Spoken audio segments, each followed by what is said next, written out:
አንደኛ የፌዴራሊዝም ስርዓትን ማፍረስ ነው ቁጥር አንድ አጀንዳው ነው። ይሄ ምንድነው የሚሆነው? ይሄ በቋንቋ መሰረት ያደረገ አማርኛ ተናጋሪው፣ ትግርኛ ተናጋሪው፣ አፋርኛ ተናጋሪው በሚለው ሳይሆን በኢኮኖሚና በጂኦግራፊ በኢኮኖሚ ትስስር እና በጂኦግራፊ አቀማመጡ እንዲሆን ነው ተብሎ አይደለም። ለነሱ ላይፍ ታይም መርዘም ስለሚጠቅማቸው ነው።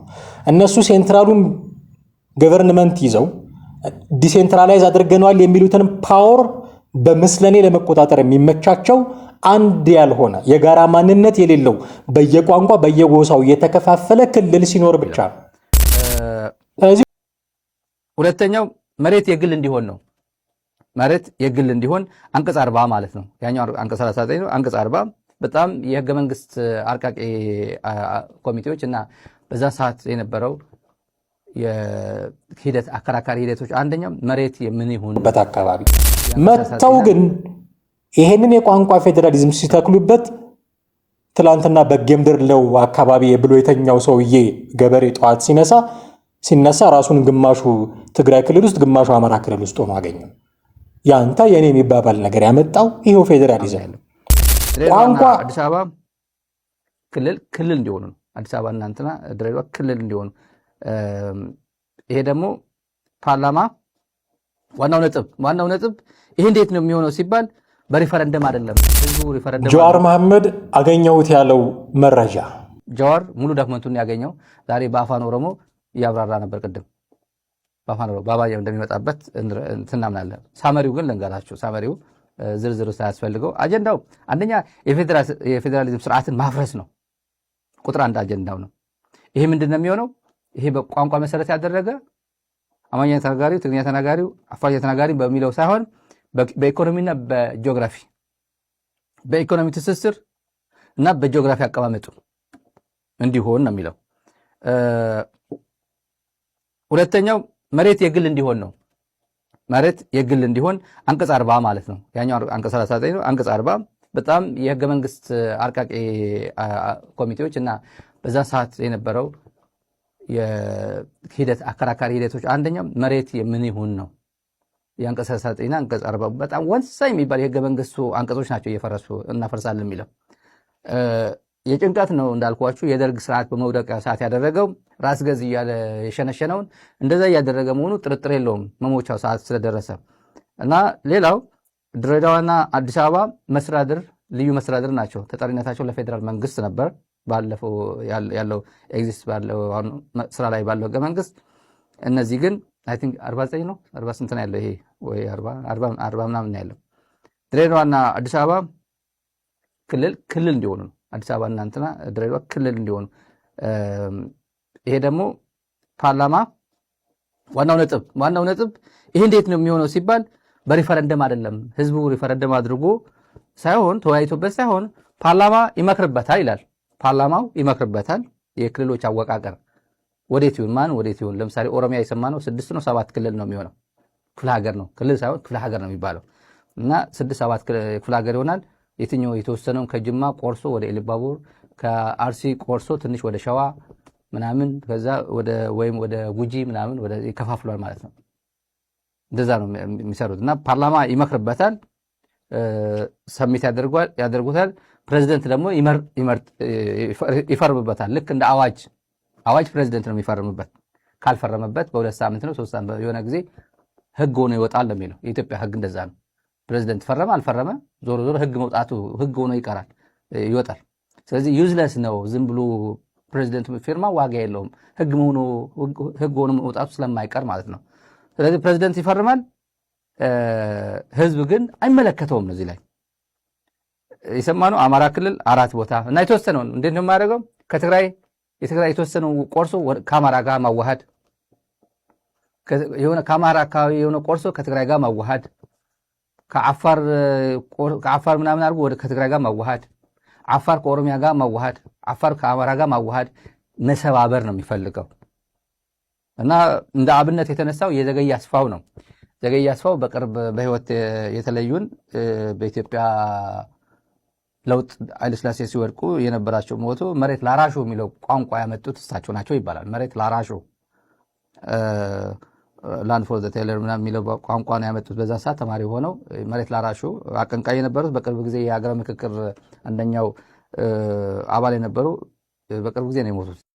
አንደኛው መረጃ ምንድን ነው ጀዋር አገኘሁት ያለው የፌዴራሊዝም ስርዓቱ ሊቀየር ነው የሚል እና ስታሊን ሲያወራ እንደሰማችሁት በመብከንከን ነው የሚያወራው። ፌዴራሊዝሙ ሊቀየርብኝ ነው፣ ፌዴራሊዝሙ እንዲህ ሊሆንብኝ ነው በሚል በመቆርቆር ስሜት ለህገ መንግስቱ ጥብቅና በመቆም ስሜት ነው ሲናገር የምንሰማው የምናዳምጠው። እና ጀዋር አገኘሁት ብሎ በኦሮምኛ ቋንቋ የተናገረውን እኔ ሃይላይቱን ልንገራችሁ ብሎ ነው የሚነግረን። እና አንዱ የፌዴራሊዝም ስርዓቱ ሊቀየር ነው፣ ቋንቋን መሰረት ያደረገው ፌዴራሊዝም በጂኦግራፊና በኢኮኖሚ ሊቀየር ነው፣ ሊተካ ነው የሚል ነው። እሰየው በሆነልን ነው ወይ? እኔ አንዳንድ ጊዜ ይሄ የቋንቋ ፌዴራሊዝም ተቀይሮ የማየት ጉጉቴ በጣም ከፍተኛ ስለሆነ ነው መሰለኝ እንዲህ አይነት መረጃዎች ሲነገሩ የሚሆኑም አይመስለኝም፣ ህልምም ይመስለኛል አንዳንድ ጊዜ። ከሆነ መረጃው በትክክል ደርሶት ከሆነ ጀዋር መሐመድ እሰየው ነው፣ እሰየው የሚያስብል ነው። ተገቢ ነው፣ በጣም ተገቢ ነው። አሁን ያለው ፌዴራሊዝም ስርዓት በነገራችን ላይ ስራ የሚጠይቅ አይደለም፣ ስራ የሚጠይቅ አይደለም።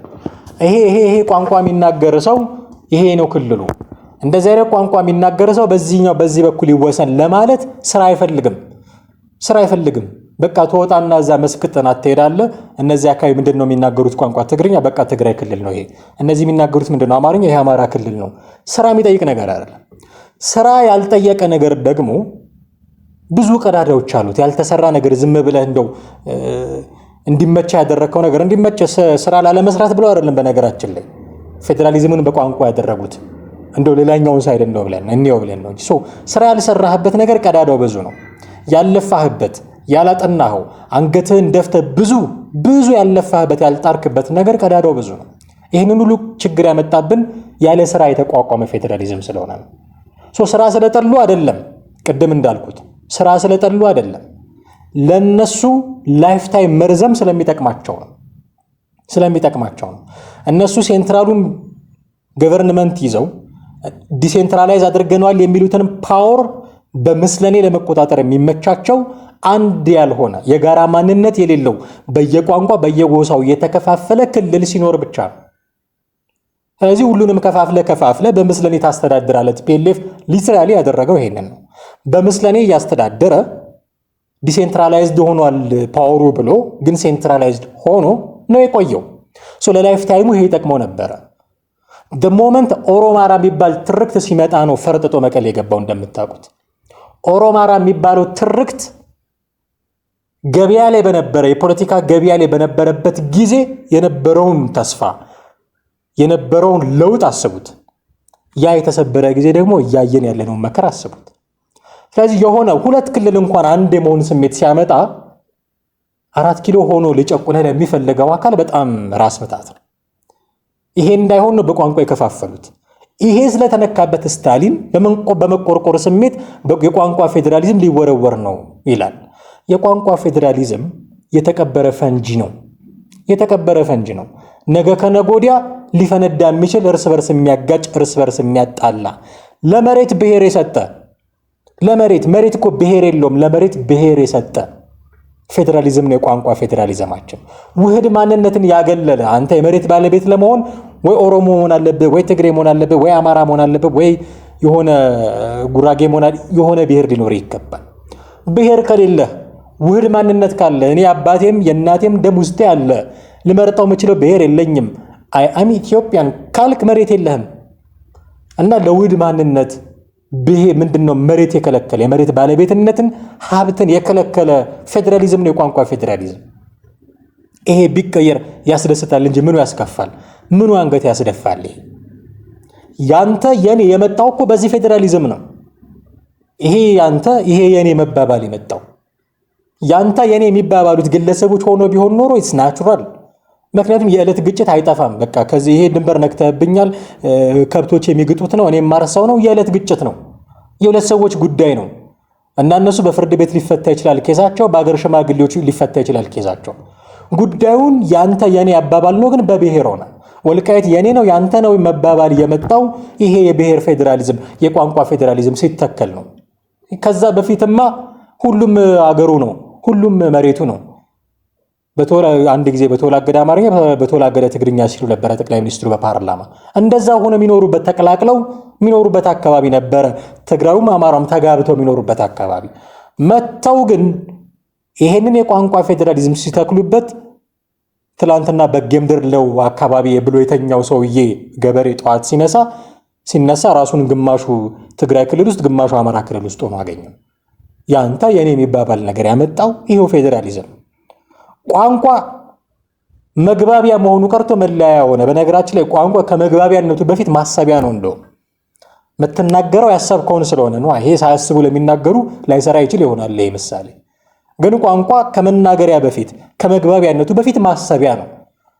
ቋንቋ ባይኖር ማሰብ አንችልም። ታውቃላችሁ፣ እንስሳት አያስቡም የሚባለው አንዳንድ ጊዜ ቋንቋም ስለሌላቸው ጭምር ነው። አሁን ይሄ ሰፊ ነገር ነው። ያስባሉ፣ እርስ በርስ ይነጋገራሉ፣ ቋንቋ አላቸው። እንኳን እንስሳት ዛፎችም ሊነጋገራሉ፣ ይግባባሉ ሚል ክርክር የሚያነሱ ሰዎች አሉ። እዛ ውስጥ አንገባም። ግን እንደዚህ ብሎ በጥቅሉ እናንሳውና ከእንስሳ የምንለይበት ነገር አንዱ ቋንቋ ስላለን አይደለ? ኮምፕሌክስ የሆነ ቋንቋ ስለምንግባባ፣ ይሄ የምንግባባበት ቋንቋ መጀመሪያ የሰጠን ነገር ማሰብ ነው። ሰው አሁን ያነሳነው ምሳሌ ሳያስብ ለሚናገር ሰው አይሆንም፣ አይመጣውም ማለት ነው። አስቦ ለሚናገር ሰው ግን ቋንቋ ከመግባቢያነቱ ማሰቢያነቱ ይቀድማል። ይሄ ማሰቢያ ያልነው ቋንቋ፣ ይሄ መግባቢያ ያልነው ቋንቋ እኛ ሀገር መለያያ ሆነ። እኔ ከከሌ የምለየው በቋንቋ የሆነ ቋንቋ እኮ ወንዝ ያሻግራል ነበር የሚባለው ድሮ። ቋንቋ ማወቅ ጥሩ ነበረ፣ ወንዝ ያሻግራል ይባል ነበር። አሁን ቋንቋ ማወቅ ሜቢ ሊያስገድልህ ይችላል። የሆነ ብዛት ቋንቋ ተናጋሪ ያሉበት ቦታ ሄዳ አንተ የተለየ ቋንቋ የምትናገር ከሆነ እንደ ጸጉረ ልውጥ ነው የምትታየው፣ በአይነ ቁራኛ ነው የምትታየው። ይህንን ያመጣብን የቋንቋ ፌዴራሊዝም ነው። በቋንቋዬ ምክንያት የመገደል ስጋት ያመጣብኝ የቋንቋ ፌዴራሊዝም ነው። በብሔሬ ምክንያት የመገደል ከቦታ ቦታ የመንቀሳቀስ ሀብት እንደ ልቤ የማፍራት ስጋት ያመጣብኝ ይሄ የቋንቋ ፌዴራሊዝም ነው። ቢቀየር ደግ ነው፣ እሰየው ነው። ምን ያስከፋል? ምን አንገት ያስደፋል? ጀዋር ደረሰኝ ያለው መረጃ እውነት በሆነ የሚያስብል ነው እንጂ። ስለዚህ ፌዴራሊዝም ነው እንደ አስፈላጊነቱ ኢኮኖሚንም መልክዓ ምድርንም አንዳንድ ቦታ ቋንቋንም መሰረት ባደረገው ሁኔታ ቢቀየር ይጠቅመናል እንጂ አይጎዳንም ማለት ነው። ሌላኛው ጀዋር መሐመድ ደረሰው የተባለው እና በኦሮምኛ የተነተነው የተባለው መረጃ መሬት የግል ሊሆን ነው የሚል ነው። መሬት የግል ሲሆንና መሬት የመንግስት ሲሆን የየራሱ አድቫንቴጅም ዲስአድቫንቴጅም አለው። የቱን አድቫንቴጅም ይበልጠው ብሎ የተሻለውንም መወሰን ከሚመሩን ሰዎች የምንጠብቀው ነገር ነው። የሚመሩን ሰዎች ይህንን ለማድረግ ካስቸገራቸው ዴሞክራሲያዊው አካሄድ ህዝበ ውሳኔ ማድረግ ነው። ነገር ግን የግል ሲሆንና የመንግስት ሲሆን ምንድነው ጥቅሙ? ምንድነው ጉዳቱ? አሁን ዝም ብሎ ከመሬት ተነስቶ እነዚህ ምን መሬትን የግል ሊያደርጉት ነው ደግሞ የሚል ጉንጭ አልፋ ክርክር ውስጥ መግባት አያስፈልግም። ይኸው የመንግስት አድርጎት መሬቱን በጭፍን አያስፈልግም። ምንድነው ጥቅሙ? ምንድነው ጉዳቱ የሚለውን ዲፈረንሽት አድርጎ ማየት ያስፈልጋል። ኦኬ፣ መሬት የመንግስት ሲሆን፣ መሬት የህዝብ ሲሆን፣ መሬት ደግሞ የግል ሲሆን ምን ጥቅም አለው? ምን ጉዳት አለው? ከዚህ መሬት የግል ወይም የመንግስት ይዞታ መሆኑ በሀገር ኢኮኖሚ ላይ፣ በማህበራዊ እድገት ላይ፣ በዜጎች ህይወት ላይ ቀጥተኛ ተጽዕኖ፣ ትልቅ የሆነ ተጽዕኖ የሚያሳድር ነገር ነው። ሁለቱም የየራሳቸው ተፈጥሮ አላቸው። መሬት የግል ሲሆን ከሚለው እንጀምር። መሬት የግል ነው የምንለው መሬት እንደ ማንኛውም ንብረት በግል በባለሀብቶች በዜጎች እጅ ሲሆን እና ሙሉ በሙሉ ጉዳዩን መሬቱን የመሸጥ የመለወጥ በዋስትና የማስያዝ መብት ሲኖርህ ነው የግል ነው የሚባለው። ይሄ ምን ጥቅም አለው? ጥቅሞች አሉት። አንደኛው ኢንቨስትመንትን ያነቃቃል። ግለሰቦች መሬቱ የራሳቸው እንደሆነ ሲያምኑ ሲቀበሉ፣ ማንም ሊወስድባቸው የማይችል ንብረታቸው እንደሆነ ሲረዱ ኢንቨስት ለማድረግ አይሰስቱም። ነገ ከነገ ወዲያ መንግስት ለልማት ብሎ ያነሳኛል ብለው አይሰጉም። ነገ ከነገ ወዲያ መንግስት እንዲህ ያደርግብኛል ብለው አይሰጉም። የኔ ነው ካለ ባለሀብቱ እንደ ልቡ ያለመዋል፣ እንደ ልቡ ኢንቨስት ያደርግበታል። ረጅም ጊዜ የሱ ስለሚሆን ትርፋማ የሚሆኑ ነገሮችን ያደርግበታል። ምናልባት ህንፃ፣ ፋብሪካ ገንብቶ የስራ ዕድል ሊፈጥርበት ይችላል። ገበሬም ከሆነ በነፃነት ምርቶቹን ያመርትበታል። በዚህ የተነሳ የፋይናንስ አቅም ይፈጠራል። መሬትን ለባንክ ዋስትና የማስያዝ እድል ስለሚገኝ በዚህ ብድር ደግሞ ተጠቅሞ ፋይናንስ ሊመሰርት ይችላል። አዲስ ፋይናንስ የስራ እድል ይፈጥራል። ይህ ደግሞ አዳዲስ ንግዶችን ለመጀመር ለማስፋፋት ትልቅ አስተዋጽኦ ይኖራል። የመሬት እንክብካቤ ይጨምራል። መሬት የግል ሲሆን የመሬት እንክብካቤ ይጨምራል። የወል ሲሆን ምን አገባኝ አይነት ስሜት ይመጣል። እከሌ ለምሳሌ ጽዳት ቢሆን እከሌ አያጸዳውም እንደ እኔ ምን አገባኝ የሚል የዳተኝነት ስሜት ይመጣል። የኔ ከሆነስ ወደድኩም ጠላውም የማጸዳው እኔ ነኝ፣ እማለማው እኔ ነኝ። ስለዚህ የመሬት እንክብካቤ ይጨምራል። ባለቤቱ ያ መሬት የእሱ እንደሆነ ስለሚያምን እንዲንከባከበው ግድ ይለዋል። ስለዚህ መሬት የግል ሲሆን ባለቤቱ የአፈር መሸርሸርን ሊከላከል ይችላል። ለምነቱን ለመጠበቅ ከፍተኛ አስተዋጽኦ ሊያደርግ ይችላል። የገበያ ዋጋም ይጨምራል። መሬት እንደፈለግ በነፃ ገበያ መሸጥ መለወጥ ስትችል ዋጋውም ይጨምራል። ሰው የሚሸጠውም ሰው ኪሱ ዳጎስ ይላል። የተለያዩ ነገሮችን ሊሰራበት ይችላል። ኦኬ አት ዘ ሴም ታይም ግን ጉዳቶችም ደግሞ አሉት። የግል ሲሆን ጉዳቶችም አሉት። ለምሳሌ አንዱ ኢኒኳሊቲ ነው፣ የሀብት መጠን አለመመጣጠን። አቅም ያላቸው ሰዎች መሬት እየገዙ ያከማቻሉ። ከዛ የሚበዛው ህዝብ መሬት አልባ ሊሆን ይችላል። እንዲህ አይነት የሀብት አለመመጣጠን ሊኖር ይችላል። አንዳንድ ሰዎች መሬቱን ይዘውት ምንም ኢንቨስት ሳያደርጉበት ሳይሰሩበት እንዲሁ ሊያስቀምጡት ይችላሉ። ገንዘብ ስላላቸው ብቻ ገዝተው ከዛ አስቀምጠው ዋጋ ሲጨምር ለመሸጥ ረጅም ጊዜ ያለ ጥቅም ሊያስቀምጡት ስለሚችሉ እንዲህ አይነት ጉዳቶችንም ደግሞ ያመጣል። ለህዝብ ጥቅም የሚውሉ መሰረተ ልማቶችን ለመዘርጋት አስቸጋሪ ሊያደርገው ይችላል። መንግስትን ከፍተኛ የሆነ የካሳ ክፍያ እንዲከፍል የሚያስገድደው ሊሆን ስለሚችል ማለት ነው። ስለዚህ የግል ሲሆን እንዲህ አይነት ጥቅሞች አሉት፣ እንዲህ አይነት ጉዳቶች አሉት። የመንግስት ሲሆንስ ምን ማለት ነው? መሬት የመንግስት ነው ማለት መሬት የመንግስት ነው ማለት መሬት የህዝብና የመንግስት ነው ማለት ዜጎች የመጠቀም መብታቸውን በኪራይ ነው የሚያገኙት። በረጅም ጊዜ ኪራይ በሊዝ ማለት ነው አይደል? አሁን ኢትዮጵያ ውስጥ እየተሰራ ያለው እንደዛ ነው። እንደዚህ የመጠቀም መብት ብቻ ሲኖራቸው ማለት ነው። ለምሳሌ አሁን ኢትዮጵያ ውስጥ እየሰራ ያለው እንዲህ ነው። ጥቅሙ ምንድን ነው? የዚህ አሰራር ጥቅሙ ምንድን ነው? ለህዝብ ጥቅም መሰረተ ልማቶችን በቀላሉ ማስፋፋት ይቻላል መሬት የመንግስት ሲሆን። ለፈጣን ኢኮኖሚ እድገት ይረዱኛል የሚላቸውን ነገሮች መንግስት የሚሰራው ለምሳሌ እንደ ኢንዱስትሪ ፓርኮች፣ መንገዶች፣ የህዝብ መኖሪያ ቤቶች፣ ኮንዶሚኒየም ያሉ ትላልቅ ፕሮጀክቶችን ያለ ካሳ፣ ያለ ከፍተኛ ካሳ፣ ያለ ከፍተኛ ወጪ ከክርክር ነፃ በሆነ መንገድ እንዲሰራ እድል ሊሰጠው ይችላል። ከዛ ፍትሃዊ ስርጭት እንደዚህ በተለይ በገጠሩ አካባቢ አርሶ አደሩ መሬቱን በችግር ምክንያት እንዳይሸጥ ሊያደርገው ይችላል። በጊዜያዊ ችግር ምክንያት ዘላቂ ሀብቱን እንዳያጣ ሊያደርገው ይችላል። የመሬት ወረራ እንዳይኖር፣ ከፍተኛ የዋጋ ጫናም እንዳይኖር ሊረዳው ይችላል። መሬት የመንግስት ከሆነ የመሬትን አቅርቦት ይቆጣጠራል። ዋጋን በሊዝ ስርዓት ውስጥ አድርጎ ይቆጣጠራል። ሙሉ ለሙሉ በጥቂት ደላሎችና ባለሀብቶች የተያዘ ስለማይሆን መረጋጋት ሊፈጥር ይችላል። ግን ጉዳቶችም ደግሞ አሉት የመንግስት ሲሆን። የመጀመሪያው ጉዳት ቅድም ለግሉ የግል ዘርፍ የመሬት ባለቤት ቢሆን አድቫንቴጅ ነው ያለው፣ ለዚህኛው ዲስአድቫንቴጅ ነው የሚሆነው ማለት ነው። ኢንቨስትመንትን አያበረታታም። የመንግስት ከሆነ በማንኛውም ጊዜ መንግስት ሊወስድብኛል ይችላል በሚል ችግር ማለት ነው። መሬትን አስይዞ መበደር አይቻልም። ከዚህ አንጻር ዲስአድቫንቴጅ ነው የሚሆነው። ትልቁ ዲስአድቫንቴጅ ግን መሬት የመንግስት ሲሆን ለሙስና እና ለቢሮክራሲ ይጋለጣል። መሬትን የመደለል መሬትን የመስጠት ሙሉ በሙሉ ስልጣኑ የመንግስት ባለስልጣናት እጅ ላይ ሲሆን ለህገወጥ አሰራር፣ ለሙስና፣ ለኔትወርክ አሰራር የተጋለጠ ነው የሚሆን። ስለዚህ በጣም ከፍተኛ የሆነ ሌብነት እንዲንሰራፋ ያደርጋል ማለት ነው። መሬት በገበያ ውድድር ሲሆንና በቢሮክራሲ ሲወሰን ዋጋው ከፍተኛ ለውጥ ያሳያል። ምናልባት ጥቂት ሊሆን ይችላል ለመሬቱ የምትከፍለው ዋጋ የመንግስት ሲሆን፣ ነገር ግን በየደረጃው ላሉ መሬቱን ለሚያሻሽጡ ባለስልጣናት የምትቦጭቀው የኪስ ገንዘብ ዋጋውን በጣም ሊያነረው ይችላል። ስለዚህ ይህም ዲስአድቫንቴጅ ነው። በአጠቃላይ ሲታይ ብዙ ሀገራት በእነዚህ በሁለት ጽንፎች ናቸው ተወጥረው ያሉት።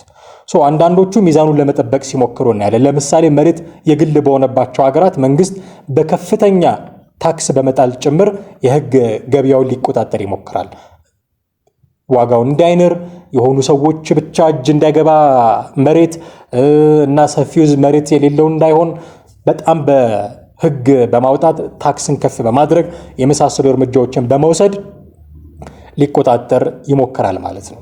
ከዛ ውጪ ደግሞ ለምሳሌ እንደነ ቻይና ያሉ ሀገራት ረጅም ጊዜ የሊዝ ለምሳሌ 70 ዓመት እንደዚህ የሊዝ ኪራይን በመስጠት አስተማማኝ የሊዝ መብት በመስጠት የግሉ ዘርፍ ልክ እንደ ንብረቱ እንዲያየው ለማድረግ ይሞክራሉ። ስለዚህ አሁን መሬት የግል ሲሆን የመንግስት ሲሆን እንደዚህ አይነት ጉዳቶች የትኛው ነው የሚጠቅመን? ፐርሰናሊ የኔ የግል ቢሆን እመርጣለሁ። የግል ነው ሲባል ሙሉ ኢትዮጵያ መሬቱ በሙሉ የግል ይሁን ማለት አይደለም። መንግስት ለራሱ የሚፈልጋቸው ለመኖሪያ ወይ ደግሞ የግል ባለ ሀብቶች ሊሰሩባቸው የማይችሏቸው ዘርፎች ሊኖሩ ይችላሉ። እነሱን የሚሰራበት የማይሸጥ የማይለወጥ የመንግስት ብቻ የሆነ የህዝብ ብቻ የሆኑ መሬቶች ሊኖሩ ይችላሉ። ከዛ ውጭ ግን በተለይ ከተማ አካባቢ ያሉትን ለግል አድርጎ ገበሬዎች የሚያመርቱበትን ቦታ ለግል አድርጎ ከዛ ለግል ካደረገ በኋላ ግን አግባብ ያልሆኑ የዋጋ ንረቶች፣ አግባብ ያልሆኑ ስራዎች እንዳይኖሩ ህግ ደግሞ ማስከበር አለበት አይደለ? ያንን ቢያደርግ ምናልባት ባላንስ ሊያደርግ ይችላል ብዬ አስባለሁ። የመንግስት ሆኖ ይቀጥል ከተባለ ግን ቅድም ያነሳናቸው ችግሮች በተለይም ሙስናው አሁን የምናያቸው ችግሮች በሙሉ እንደገና ሪሰርፌስ ያደርጋሉ ማለት ነው እና የሚቀየር ከሆነ ይሄም እሰየው ነው፣ ግን ከበጣም ከፍተኛ ጥንቃቄ ጋር መሆን አለበት ማለት ነው። ሌላኛው ጉዳይ ጀዋር መሐመድ ደረሰው የተባለው የአዲስ አበባና የድሬዳዋ ክልል እንዲሆኑ የሚል ነው። በጥቂቱ ብቻ እናንሳው ይሄንን አዲስ አበባና ድሬዳዋ ክልል እንዲሆኑ የሚል ነው። አዲስ አበባና ድሬዳዋ በአሁኑ ወቅት በኢትዮጵያ ህገ መንግስት መሰረት ራሳቸውን በራሳቸው የሚያስተዳድሩ ተጠሪነታቸው ለፌዴራሉ ህገ መንግስት የሆኑ ከተሞች ናቸው። እንግዲህ እነዚህ ከተሞች ሙሉ የክልልነት ደረጃ ቢያገኙ የሚያገኟቸው በጣም በርካታ ጥቅሞች አሉ። የመጀመሪያው ጥቅም ፖለቲካዊ ህገ መንግስታዊ ጥቅሞች ናቸው። ፖለቲካዊ ውክልና፣ ለምሳሌ ፌዴራሊዝሙ ነው ስርዓታችን፣ የፌዴሬሽን ምክር ቤት ውስጥ ውክልና የለንም። አዲስ አበቤዎች ድሬዳዋ የሚኖሩ ሰው የላቸውም፣ ፖለቲካዊ ውክልና የላቸውም። ስለዚህ ይህን ፖለቲካዊ ውክልና ለማግኘት ያስችላቸዋል። ክልል ቢሆኑ ቀጥተኛ ውክልና ይኖራቸዋል ፌዴሬሽን ምክር ቤት ውስጥ። ፌዴሬሽን ምክር ቤት ያለውን ፓወር ታውቃላችሁ። አሁን ባለው የኢትዮጵያ ህገ መንግስታዊ ስርዓት ውስጥ የህግ አውጪነት ስልጣን ሊያገኙ ይችላሉ። በራሳቸው ሌሎች ክልሎች የሚያደርጉትን ነገር በሙሉ ሊያገኙ ይችላሉ። ሰው ክልል ሲሆኑ የራሳቸውን ህገ መንግስት ያወጣሉ፣ ከፌዴራል ህግ ጋር የማይጋጩ ማለት ነው። እነዚህን ነገሮች ያደርጋሉ። የአካባቢው ነዋሪዎች የፖለቲካ ባለቤት ይሆናሉ። የከተማ መሪዎቻቸውን በፌዴራል መንግስት ጣልቃ ገብነት ሲሆን በራሳቸው ሙሉ ለሙሉ እንዲመርጡ የሚያስችላቸው ይሆናል። ኢኮኖሚያዊ ጥቅሞችን የሚያገኛሉ። የበጀት ክፍፍሉ እንደምታውቁት ለክልሎች ነው የሚሰላው የሚደርሳቸው በሬሾ የሚደርሳቸው። ከተማ አስተዳደሮች እንዴት ነው የሚያገኙት? ክልል ሲሆኑና ከተማ አስተዳደር ሲሆኑ ምን ያህል ነው ዋጋው የሚለው ልዩነቱን ጥናት ቢፈልግም ግን ክልል እንደመሆን ላይሆን ይችላል። ክልል ቢሆኑ ቀጥተኛ የፌዴራል መንግስት ድጎማ ሊያገኙ ይችላሉ። አዲስ አበባና ድሬዳዋ ክልል ቢሆኑ የራሳቸውን እድል በራሳቸው የመወሰን ኢኮኖሚ አቅማቸውን የማሳደግ ሰፊ እድል ይሰጣቸዋል። ግን ደግሞ ጥያቄ የሚያስነሱ ጉዳዮች አሉ። ለምሳሌ አዲስ አበባ ኦሮሚያ የሚባል ክልል ውስጥ መሀል ላይ ነው ያለው። ድሬዳዋም ደግሞ በሶማሊያና በኦሮሚያ ክልል ተከቦ ነው ያለው። እነዚህን ጉዳዮች የወሰን የአስተዳደር ወሰን ጉዳዮች ጥያቄ እንደሚፈጥሩ ግልጽ ነው። አሁንም ቢሆን ግን እነዚህ ጥያቄዎች ስላሉ ምናልባት ክልል ቢሆኑ የታወቀ የአስተዳደር ወሰን ስለሚያገኙ ይሄ ልዩ ጥቅም የሚባለው አዲስ አበባ ላይ ላይኖር ይችላል። ይሄ 70-30 ኦሮሚያ ሶማሊያ የሚባሉ ድሬዳዋ ላይ የሚሰራበት አሰራር ሊያበቃ ይችላል። ስለዚህ እንደውም ሞር ደህንነቱ የተጠበቁ ቦታዎች ክልሎች ሆነው እንዲቀጥሉ ሊያስችላቸው ስለሚችል በጣም ከፍተኛ ጥንቃቄ ይሄን ቢተገበር ብዙ የሚያስነውር ጉዳይ ነው ብዬ አላስብም ማለት ነው።